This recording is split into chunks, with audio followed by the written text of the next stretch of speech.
Okay, and so welcome back to Old School. And right now we have Mike Schindler, an NRA certified instructor and situational awareness and self defense trainer. So, in Old School, what we do is try to find and maintain or keep health and wellness, kind of healing in the emotional, spiritual, mental, and physical. And at first blush, people could say, okay, why would somebody teaching me how to handle a gun, fit in those spaces? But honestly, for me, as a woman in particular, and I think that's the big part of this event Sure. today, that feeling comfortable handling a firearm, which we would typically have for the sake of somebody breaking into our Sure, home sure. potential or whatever. But like in even self-defense or situational awareness, for me, those kind of things give me a peace. So if you could describe what situational awareness is and how you kind of go about that for folks. Absolutely. So for situational awareness, what it really is living your best life safely. Oh, So all of us want to go have a great time. We want to go down to Seoul at Kierland Commons and have a wonderful evening and not have to worry about things. So part of self-defense really is situational awareness, being aware of where we are and not always assuming everywhere we are is safe. ooh, So we've looked at I mentioned that specifically in the Phoenix area, but it's a very safe, very beautiful area, but you still have to be cautious. And there is a wonderful parking garage there that is awfully dimly lit. right. So how do we navigate these circumstances with being in the best spot? And a lot of what I've done has been through a civilian context. And then what I mean by that is a lot of people are former police officers or special forces, that type of thing. And that's wonderful. But as civilians, we don't have 20 years to train. We don't have a badge in our pocket. So how do we navigate this to have great situational awareness, but yet fit into our wonderful lives? Right. And that's kind of what I focus on. And so, and I get it. You made the example of like a parking garage or whatever. Right. And I remember I was moving to LA from Phoenix, and my mom was laying out magazine articles about the number of murders and rapes that don't get convicted. She was trying to dissuade me from going. But I had always been taught kind of like as you walk out to a parking lot to be looking at your car at a distance so you can see if somebody's under it. As you walk up to it, look in the Sure. back seat, things like that. So I understand what you're saying a little bit with the parking garage too. But is some of the situational awareness training that you do like in someone's home? So they So- have a comfort if somebody like breaks in and how they handle themselves there, how they egress, some of those things. Does that fit in there? Absolutely. So situational awareness around the home is more about layers of situational awareness. Right. So you have a beautiful home. We shine our lights on our home. What you need to do is put lights pointing outward. Criminals don't like that Oh, because it shines a light onto where they are. okay. And having the lights that turn on with motion sensors are a wonderful thing too. The criminals don't want that also. The other thing is a little bit of pre-planning. And as you plan out your week, think just a little bit. And this is part of incorporating it into our lives. Say, all right, if I know I'm going to be going out or if I know I'm going to be going home, every night that I'm home, at whatever time, 6:30, 7:30, whatever, I'm just going to go lock every door Okay. and do it earlier because that way, if you know everything's locked down, you can enjoy the movie. You Right. can enjoy YouTube. You can have fun and live your best life at home. And no Right. decision fatigue if Yeah. it becomes part of your routine, right? Right, absolutely. And this is where the pre-planning comes in. If you are going to go to dinner with the ladies and have fellowship and friendship and maybe the alcohol's starting to flow, plan it out. Right. Say, all right, the toughest linebacker in the NFL was Teddy Bruschi. Teddy Bruschi said he had a witching hour. He was home before a certain hour. And I'm assuming that hour was midnight. So if you're going to go out with your girlfriends, have a plan to be home, leave at 11:30. Right. You're out of there because nothing good happens after midnight is so true. It's just the way that it Sure. works. And if you are out with friends and your friends having a little bit too much and they want to stay, you got to have the discipline to say, hey, if you want to come with me, well, I'm leaving now, the Uber's here, my husband's picking us up, but being able to have that type of discipline and understand you're not walking away from fun, you're walking away from potential trouble. Right. Yeah, in a lot of different ways. And it's so hard with people who are like in their 20s or whatever, Yeah. and we kind of all give them a pass to go party and drink too much or do this Yeah. and that. But I've always been, even back in the day, someone who there was knew the line where it Sure. needed to be drawn and how to head home. And nowadays, if I go out and I have like a cocktail and a glass of wine with dinner or something, I'll take a lift. Even though that doesn't impair me past whatever, it could. So I just don't want to deal with that. I want to be safe, like all the way around, right? Absolutely. And that's, when you think about what it would be to get a DUI and how hard that would impact your life, it's just not worth it. We have Waymo, we have Lyft, we have Uber, we have so many different ways now Right. to do it. For that it's to not, be. for that not to, why risk it? So again, you have the self-defense, and I saw on your Yeah. website that you do teach concealed carry, you do teach gun Sure. handling and all Absolutely. that. And I do have a gun, and I have gone to a couple of the places around the valley to learn some stuff. I need to go more often, I understand. But there's also the situation of even understanding what having a gun in your house, just because you want one there and you think Yeah. that might bring a level of security or safety, you have to be willing to use it, right?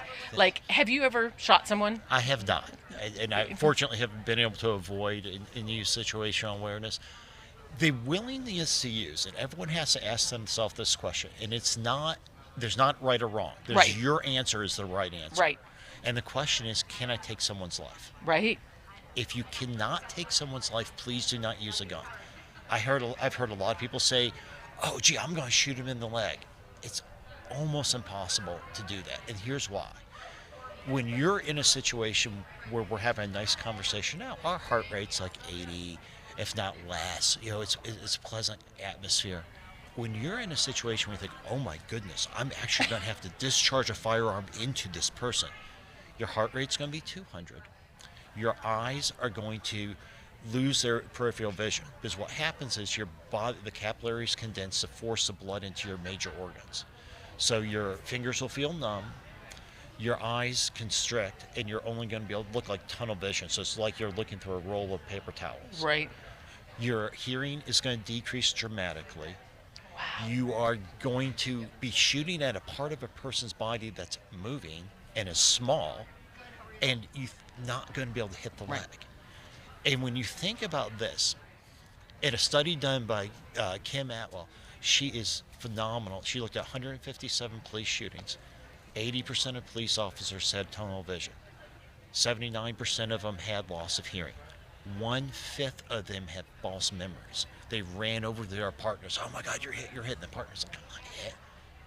That's how dramatic this is. So if we think that we're going to shoot them in the leg, Right. no, We you're- can be that specific. Yeah, you're not going to have the skill set to do that. Well, plus you're hitting a human. Yeah. Regardless of whether it's in their leg or not. If and people say, "Oh, if you hunt, you're better at that." No, that's a whole different thing. You have to emotionally. I mean, I know you don't assess that in the moment, but you have to ahead of time realize that you're just not equipped to do that. I don't think. I mean, I don't know. Maybe somebody could say out loud, but I think you'd have to be in the circumstance, and then you run into, depending on where you are in the country, whether that's legal or not, or whether you're going to be dealing with a whole nother set of circumstances. I have this bug So flying at me. Well, they always say there's 3 fights to a fight, Okay. and the first is avoidance. You gotta win avoidance. Having a keychain flashlight, having different tools to avoid, and that's kind of what my talk about is going to be today at Tracy's event. But the second fight is winning the fight. The third fight's the legal battle, and no matter how bad the person is that is attacking you, their family, if they die, "Oh, he was a wonderful person," and if they live, she started it. I would, defending myself. There's always going to be a huge legal process to it. Right. So, if you're thinking about using a firearm, you got to think about all 3 phases of the fight, and I strongly recommend the avoidance phase. Yeah, and then My joke has always been that somebody get in my house, and I'm 63. I'm not fighting off anybody. That they'd get it from me, and I'd end up being ended by somebody with my own gun, my little pink gun.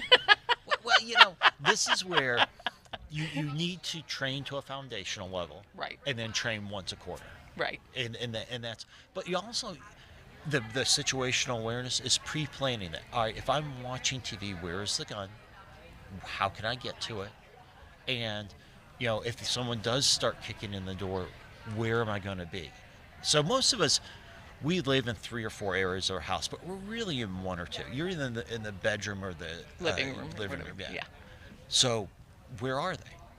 And how do you access it? And if you have grandchildren or kids in the house that you don't want access, or the 50-year-old guy who thinks he's an expert that doesn't know anything is as dangerous as he can be with a gun, how do you keep the gun away from them? And there's a Right. lot of quick access safes that can assist you in doing so. But Perfect. that's, so there's a lot of thought process to that as well. Of I absolutely agree with that. I mean, I was yeah, initially thinking, okay, where, in my podcast, are we going to work that? But very much so when we feel unsafe, yeah, regardless of whether it's physical, emotional, mental, or yeah, spiritual, that is just not a healthy place to be. And no, so if you're helping people feel like a comfort about understanding yeah, where they are without it having to be like this obsession or what have you. It's yeah. just, okay, as a normal course of my day, let me think of situationally where I'm going to be, how long I'm going to be there, Uh-huh. what I'm going to be doing. And I think that's awesome. So Yeah, I can't wait to hear what you have to say to uh, everybody. yeah, absolutely. Part of it is how does this fit into our daily life? And if you can take the extra 5 minutes at the beginning of the week when you're already planning your week out to think, all right, how am I going to be safe and what that means, it makes life go so much safer. And you can live your best life Right. and not have to worry about it. You don't focus it. I always look at situational awareness like I look at homeowners insurance. Oh, You focus on it just a little bit, and then it's there. right. I look at my homeowner insurance once a year. Right. Yeah, how often do you look at it? It's Right. not that often. Only when it renews and Yeah, they go raise the I price. said, yeah, seriously. And that's kind of the way you need to think about owning a gun. It's not an obsession. You're not Rambo.